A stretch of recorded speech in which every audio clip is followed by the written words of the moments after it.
Since the inception of Rejoice, we have called upon icons, both personal and mythical, to help us address present-day issues. We have explored and applied many virtues of the Orishas, the deities of the African diaspora, in addressing issues of gentrification, police brutality, the multifaceted oppressions of Black women, as well as celebrating their strength and determination. Through dance and this connection with our past, we have used dance not only as a form to display and address these at times extremely uncomfortable or seemingly foreign issues, but we have used this common art form of dance, something so many of us feel an emotional, visceral connection with, as a call to action. As a company, we've been brainstorming site-specific works to act as a catalyst for social action against the more profound ailments of the society, and a huge one being the epidemic of mass incarceration, the systemic racial injustices seen through mass incarceration, police brutality, and racial profiling, which honestly starts in the education system. The grant would support us in the direction we are already going. My father has been unjustly imprisoned since I was 2 months old, and his sentence is indefinite.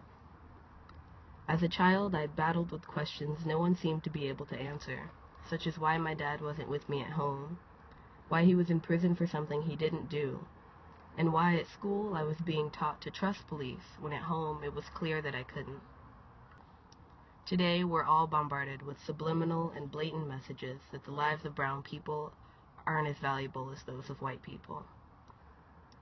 Now, when attacks on the psyche of people of color are so sinister and piercing, people need to have clearly in mind examples of exceptional brown people making positive change in their communities. In Rejoice Diaspora Dance Theater, I found a platform where poetry, music, and dance meet activism. On stage with my Rejoice family, I feel empowered, humbled, and connected to every individual on stage or in the audience. Growing up in what many people consider the hood, Compton, California, I was made very aware that one day I would grow into a Black man, and all Black men are at risk of going to jail for no particular reason, just for being Black. So because of that, I've always had kind of a fear of police, of going to jail, of being perceived as doing something wrong, just because it might be convenient for people to point the finger and say that the Black man did it. Now, because of this condition of the Black community is kind of imposed upon them, many people don't really have the opportunities to achieve success in their lives because it's cut really short.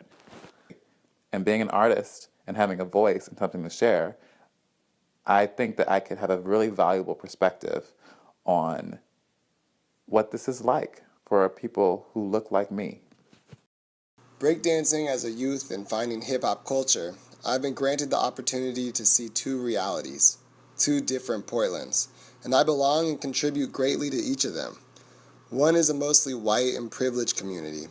The other is racially diverse, marginalized youth growing up in a reality of injustice and systemic oppression.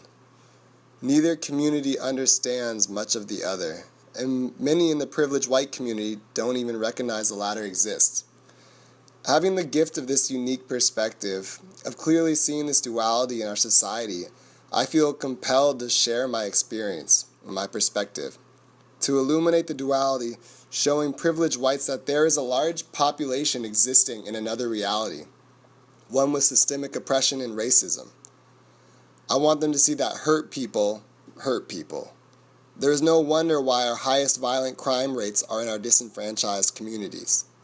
The violence cannot be stereotyped, for it is a manifestation of a different reality. The diversity of our society is represented by the diverse collective of artists in Rejoice Diaspora Dance Theater. For this reason, I believe Rejoice has great opportunity to reach many diverse populations, changing hearts and minds, and connecting people emotionally to the issues of racial injustice.